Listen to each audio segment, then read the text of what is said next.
អ្នកទស្សនាទាំងអស់គ្នាសូមជម្រាបថាស្ថានភាពនៅមជ្ឈមបូព៌ាកំពុងតែក្តៅគគុកជារៀងរាល់ម៉ោងគិតត្រឹមថ្ងៃទី2ខែមីនាឆ្នាំ2026នេះសង្គ្រាមរវាងអាមេរិកអ៊ីស្រាអែលនិងអ៊ីរ៉ង់បានឈានចូលដល់ថ្ងៃទី3ហើយអ្វីដែលគួរឲ្យភ្ញាក់ផ្អើលនោះគឺការវាយប្រហារនៅតែបន្តជាបន្តបន្ទាប់ខណៈដែលអ៊ីរ៉ង់បានបិទច្រកសមុទ្រ Hormuz ធ្វើឲ្យតម្លៃប្រេងលោតផ្លោតជិតដើម្បីភាឡាយថ្ងៃនេះខ្ញុំនឹងនាំអ្នកទៅស្វែងយល់ពីព័ត៌មានអាប់ដេតចុងក្រោយបំផុតនៃស្ថានភាពសង្គ្រាមនេះកាលពីយប់ថ្ងៃទី2ខែមីនាកងទ័ពអាកាសអ៊ីស្រាអែលបានប្រកាសថាខ្លួនកំពុងធ្វើការវាយប្រហារទ្រង់ទ្រាយធំមួយទៀតលើទីក្រុងតេហេរ៉ង់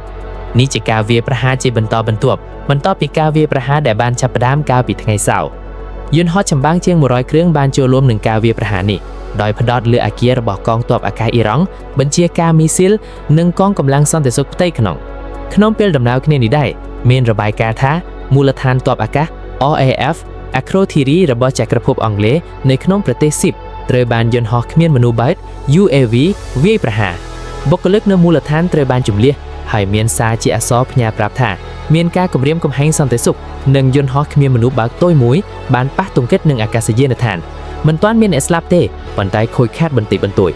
នេះជាការវាយប្រហារលើកដំបូងដែលអូសបន្លាយដល់មូលដ្ឋានទ័ពរបស់អង់គ្លេសដែលជាសមានមិត្តដ៏សំខាន់របស់អាមេរិក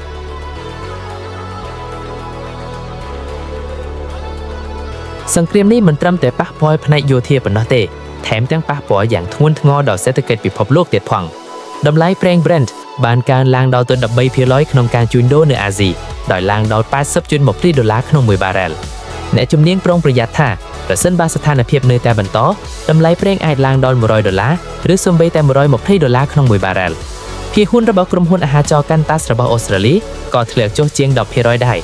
មូលហេតុចម្បងគឺដោយសារតែច្រកសមុទ្រ Hormuz ដែលជាច្រករបស់ 20% នៃប្រេងពិភពលោកត្រូវបានអ៊ីរ៉ង់បិទកងនាវាចរអ៊ីរ៉ង់បានប្រុងប្រយ័ត្នថាគ្មាននាវាណាត្រូវបានអនុញ្ញាតឲ្យឆ្លងកាត់ច្រកសមុទ្រ Hormuz ទេទិន្នន័យភ្លាមៗបង្ហាញថាកប៉ាល់ដឹកប្រេងនិងឧស្ម័នធម្មជាតិជាង150គ្រឿងបានបោះយង្គរនៅក្នុងដែនទឹកជុំសមុទ្រដោយមិនហ៊ានឆ្លងកាត់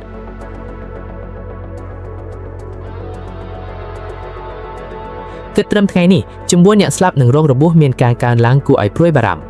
អ៊ីរ៉ង់រហូតមកដល់ថ្ងៃទី1ខែមីនាមនុស្សយ៉ាងតិច101នាក់បានត្រូវសម្លាប់និង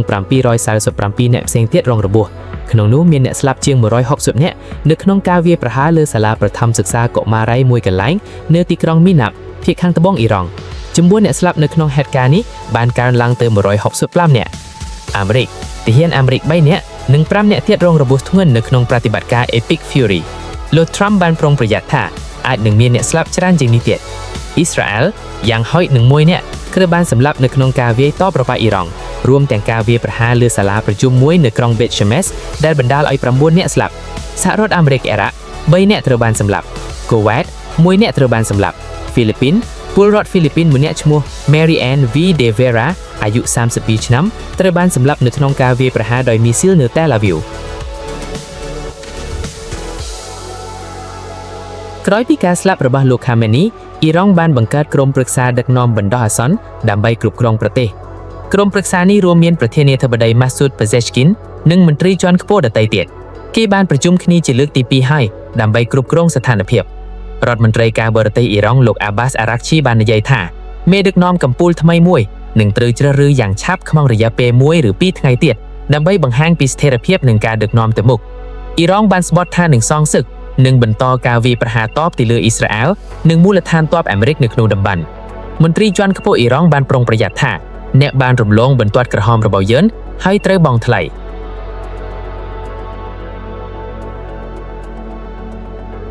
ប្រធានាធិបតីអាមេរិកលោក Donald Trump បានថ្លែងនៅវីដេអូមួយថាប្រតិបត្តិការនេះនឹងបន្តរហូតដល់គោលដៅរបស់យើងសម្រេចលោកក៏បានបញ្ជាក់ថានឹងសងសឹកចំពោះការស្លាប់របស់ទាហានអាមេរិកគួរឲ្យចាប់អារម្មណ៍នោះគឺលោក Trump បានបញ្ជាក់ថាលោកបានយល់ព្រមធ្វើការចរចានឹងថ្នាក់ដឹកនាំថ្មីរបស់អ៊ីរ៉ង់លោកបានប្រាប់ទៅដល់វដ្តីទីអាត្លង់តិកថាពួកគេចង់និយាយហើយខ្ញុំបានយល់ព្រមនិយាយនាយករដ្ឋមន្ត្រីអ៊ីស្រាអែលលោក Benjamin Netanyahu បាននិយាយថាការវាយប្រហារនេះនឹងបន្តត្រាបណាចាំបាច់ដើម្បីធានាថាអ៊ីរ៉ង់មិនឡាយជាគំរាមទៀតហើយ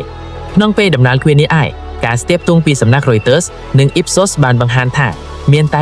27% នៃជនជាតិអាមេរិកប៉ុណ្ណោះដែលគាំទ្រការវាយប្រហារនេះ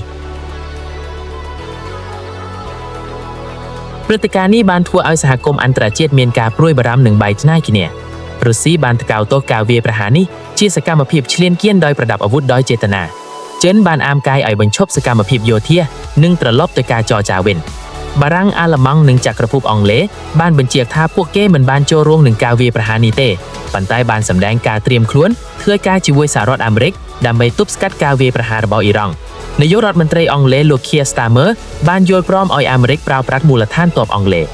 អេស្ប៉ាញបានថ្កោលទោសការវាយប្រហារយោធាឯកតេនីរបស់អាមេរិកនិងអ៊ីស្រាអែលបណ្ដាកម្លាំងឈុំឃ្លីក៏បានប្រុងប្រយ័ត្នថាពួកគេនឹងឆ្លើយតបក្រោយពីរងការវាយប្រហារពីអ៊ីរ៉ង់អូស្ត្រាលីបានស្វាគមន៍ការវាយប្រហារនេះដោយលោក Anthony Albanese បានថ្លែងថាការស្លាប់របស់អាយ៉ាតូឡាស់ Khamenei មិនត្រូវបានកាន់ទុកទេអង្គការសហប្រជាជាតិបានអាមកាយឲ្យមានការអត់ធ្មត់និងរងចាំ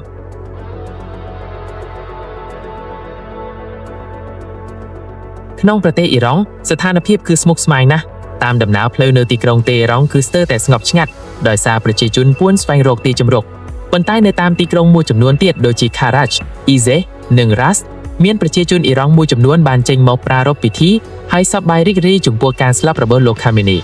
គ្រូពេទ្យនៅទីក្រុង Ras បានពណ៌នាថាវាជារាត្រីល្អបំផុតមួយក្នុងជីវិតរបស់យើងនេះបង្ហាញពីស្នាមប្រៃឆាដែលជ្រៅរៅនៅក្នុងសង្គមអ៊ីរ៉ង់ក្នុងពេលដំណើរគ្នានេះដែរកងកម្លាំងសន្តិសុខបាហ្សិកបានបង្កើនការត្រួតពិនិត្យនិងបញ្ឈប់អ្នកប្រារព្ធពិធី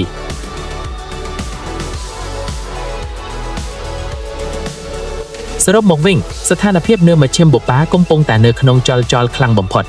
ការវាយប្រហារនេះបានសម្លាប់មេដឹកនាំកំពូលអ៊ីរ៉ង់ធ្វើឲ្យតម្លៃប្រេងលោតផ្លោតនិងបង្កឲ្យមានការវាយប្រហារតបជាបន្តបន្ទាប់អ្វីដែលគួរឲ្យចាប់អារម្មណ៍បន្ទាប់គឺតើអ៊ីរ៉ង់នឹងជ្រើសរើសមេដឹកនាំកំពូលថ្មីជានរណាតើការចរចារវាងលោក Trump និងមេដឹកនាំថ្មីអ៊ីរ៉ង់នឹងទៅយ៉ាងណាហើយតើជម្លោះនេះនឹងអូសបន្លាយដល់ពេលណាតើអ្នកគិតថាសង្គ្រាមនេះនឹងបញ្ចប់ដោយរបៀបណាប្រាប់ខ្ញុំនៅខាងក្រោមនេះសូមអរគុណសម្រាប់ការទស្សនាហើយកុំភ្លេច Subscribe ដើម្បីតាមដានព័ត៌មានក្តៅៗបន្តទៀត